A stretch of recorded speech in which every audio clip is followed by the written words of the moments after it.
రైతు శ్రేయస్సే లక్ష్యంగా కూటమి ప్రభుత్వం పనిచేస్తుందని మంత్రి పార్థసారథి అన్నారు. ఏలూరులో నిర్వహించిన 2 ఏళ్ల నమ్మకం అభివృద్ధి సంక్షేమం బహిరంగ సభలో పాల్గొన్న మంత్రి పార్థసారథి సంక్షేమం అభివృద్ధికి కూటమి ప్రభుత్వం ప్రాధాన్యమిస్తుందని అన్నారు. రాజ్యాంగ స్ఫూర్తితో పంచాయతీలకు డిప్యూటీ సీఎం పవన్ నిధులు ఖర్చు చేస్తున్నారని అన్నారు. రాబోయే స్థానిక సంస్థల ఎన్నికల్లో విజయమే లక్ష్యంగా కూటమి నేతలు పనిచేయాలని చెప్పారు. ఒక్కొక్క జిల్లాలో ఒక్కొక్క పథకానికి సంబంధించి ఒక్కొక్క సబ్జెక్టుకి సంబంధించి ఈ విజయోత్సవ సభల్ని నిర్వహిస్తా ఉన్నాం. మరి అన్నపూర్ణ లాంటి గోదావరి జిల్లాలో ఒకటైన వెస్ట్ గోదావరి జిల్లా, ఏలూరు జిల్లా అన్నదాతలకి ముఖ్యం కాబట్టి ఈ సబ్జెక్ట్ని మరి మనోహర్ గారు అందరు శాసనసభ్యులు కోరిన మీద ఈ జిల్లాకి ఇచ్చారు. మనసులో నుంచి వచ్చిన గొప్ప గుణంతో దానం చేస్తాడు. అదే ఈ అన్నదాతకున్న గొప్ప గుణం అని చెప్పేసి మనం చేస్తామని అందరం కూడా మాట్లాడుతూ ఉంటాం.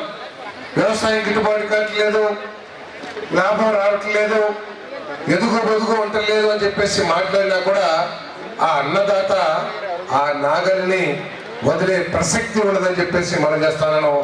ఏ రోజైతే అన్నదాతకి కోపం వచ్చి నేను పండించున్న పంటని నా కుటుంబానికి సరిపోతుందని చెప్పేసి ఆలోచన చేశాను, ఈ ప్రపంచం అంతా కూడా అతలాకుతలం అయిపోతుందని చెప్పేసి మనం చేస్తా ఉన్నా నేను. కాబట్టి ఈ ప్రభుత్వానికి అన్నదాత సంక్షేమం అత్యంత ప్రాధాన్యమైందని చెప్పేసి మీ అందరికీ శవనిగా మనం చేస్తా ఉన్నాను. చాలా రాజకీయ పార్టీలకి వ్యవసాయం అన్నా, రైతన్నా, లేదా ఇంకేదైనా రైతుకు సంబంధించిన మాటలన్నీ కూడా అలంకారప్రాయమైన పదాలు, లేకపోతే ఉపన్యాసంలో వాడుకునే పదాలే కానీ వారి పట్ల చిత్తశుద్ధి లేని రాజకీయ పార్టీలు మనం చూస్తా ఉన్నాం. రైతు కోసం ఏదో చేశాను, రైతు భరోసా ఇచ్చానని చెప్పేసి గొప్పగా చెప్పుకునే వైఎస్ఆర్ కాంగ్రెస్ పార్టీ ఆ రైతు భరోసా ఇవ్వడం తప్పితే రైతుకి, వ్యవసాయానికి మేలు చేసే కార్యక్రమం ఒక్కటైనా సరే రైతుకు సంతృప్తికరంగా పూర్తి చేసామని చెప్పేసి వేదిక మీద నుంచి నేను ప్రశ్నిస్తామని చెప్పేసి మనం చేస్తామని నేను. కనీసం అవగాహన లేకుండా ఏదో డబ్బులు ఇస్తే సరిపోతుంది కదా తప్పితే ఎక్కడ కూడా ఒక వ్యవసాయాన్ని రాబోయే కొన్ని దశాబ్దాలు రైతుకి నష్టం లేకుండా చేసే విధంగా విధానాన్ని లేకపోతే ఇన్ఫ్రాస్ట్రక్చర్ని డెవలప్ చేయాలని ఆలోచించకపోవడం చాలా బాధాకరం అని చెప్పేసి మనం చేస్తానని ఈరోజు నేను సూటిగా ప్రశ్నిస్తామని నేను.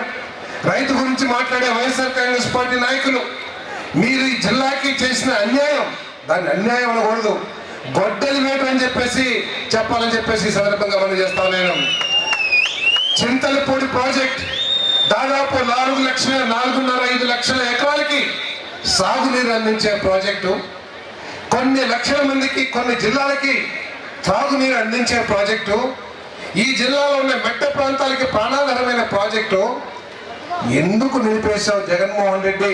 ఈ రోజు సమాధానం చెప్పాలి. ఎవరైతే వెన్నుపోటు అని చెప్పేసి రోడ్ల మీద కర్రలతో, కత్తులతో